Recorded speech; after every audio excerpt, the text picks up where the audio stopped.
Hey guys, welcome to Boxing Squad for boxing news and views from around the internet. And another heavyweight news mashup video today, starting with Fury Wilder 3, which had been loosely penciled in for July the 18th, had to be held before the end of July, but now it is going to be moved because of coronavirus. So promoter Bob Arum says, "You could not guarantee the fighters that the event would take place on that date. We couldn't convince them or ourselves. Where were they going to train for it? It just made no sense. You just have to take a step back. How are you going to sell tickets? It's absolutely ridiculous to say the fight is on when the Brits can't even get there. So everybody has to take a step back. Boxing is not isolated. It's part of what's happening in our world. So possibly the fight will be in early October. Al and his people, that's Al Heyman, are in touch with us all the time on this. We see things the same way. We'll be very, very cautious moving ahead and pray this will be over at a particular time and we will be able to make smart plans. Nobody has ever experienced anything like this before."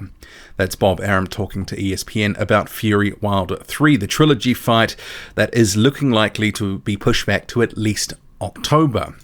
But Dillian Whyte, the WBC interim champion, says that Deontay Wilder should not be getting a third fight with Tyson Fury, telling Sky Sports, "It's ridiculous considering he lost the first fight.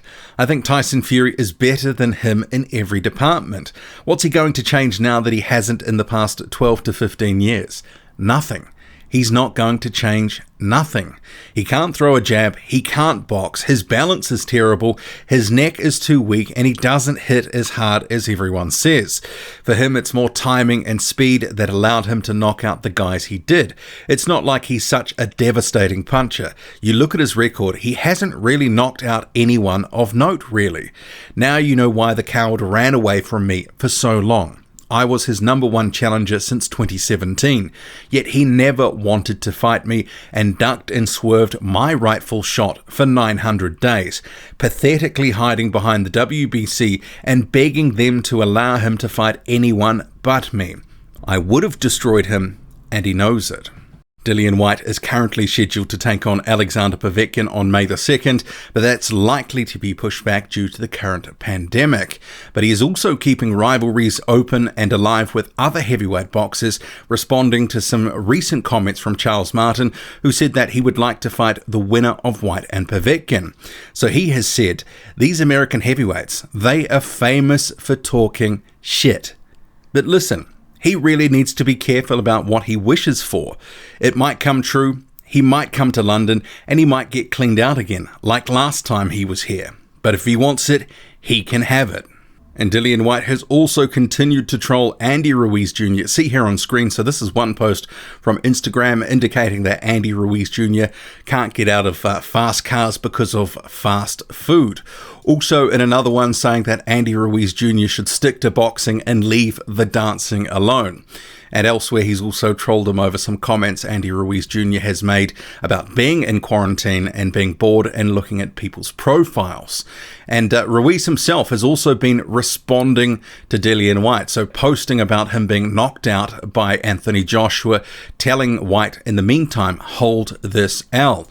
And another one here also saying to White, "Thanks for showing us the stanky leg." And because of copyright reasons, I won't play those too. But yeah, White and Ruiz going back and forth, and it's a shame that they didn't actually come to an agreement to fight, because that would have been an entertaining fight. But both wanted either too much to be the A side and both blaming the other for the fight not being made. Ultimately, it's the fans that are poorer for it. Meanwhile, Luis Ortiz is questioning why Andy Ruiz Jr. won't fight him next. So Andy Ruiz Jr. had said he was willing to fight Ortiz, but he would want a tune-up first. Ruiz Jr. coming off a loss to Anthony Joshua in December 2019. He'd stated that he wants to come back in July or August and then follow up with a potential fight against someone like a Luis Ortiz, but it wasn't going to be the next fight. But Ortiz has said, why does he need a tune-up fight? We as boxers need opponents to help us lift our name.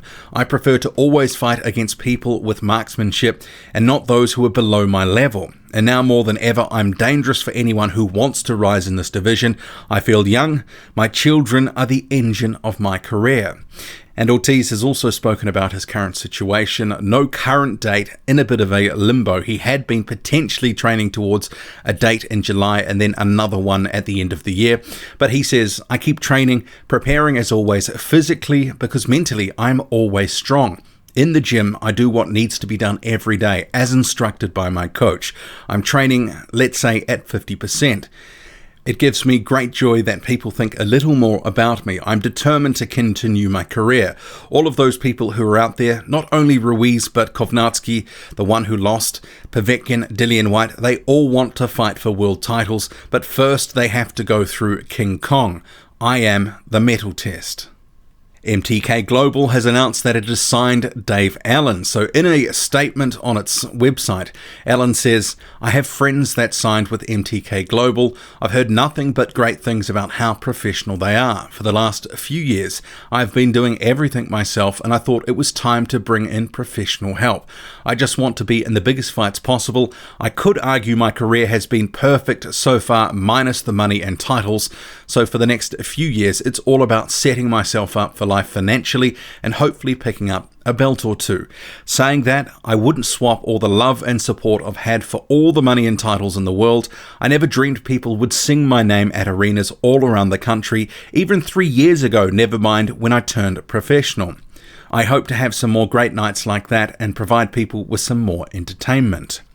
MTK Global Vice President Jamie Conlon says, this is a big signing for MTK Global, and we are looking forward to working with one of the UK's highest profile heavyweights in Dave.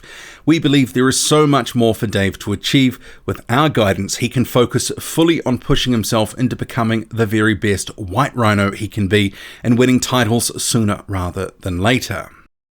The manager and advisor for Derek Chisora, David Haye, says that he doesn't believe that Oleksandr Uysk will be mentally or prepared physically for the onslaught that Derek Chisora is going to bring to him. So this is from a post on social media. He concludes by saying if he doesn't get Derek's respect very, very soon, it will be like getting caught in a mudslide. #Uysk Chisora. And that fight is likely to be moved, currently for May the 23rd, but likely to be pushed out by a number of months, potentially into July at the earliest.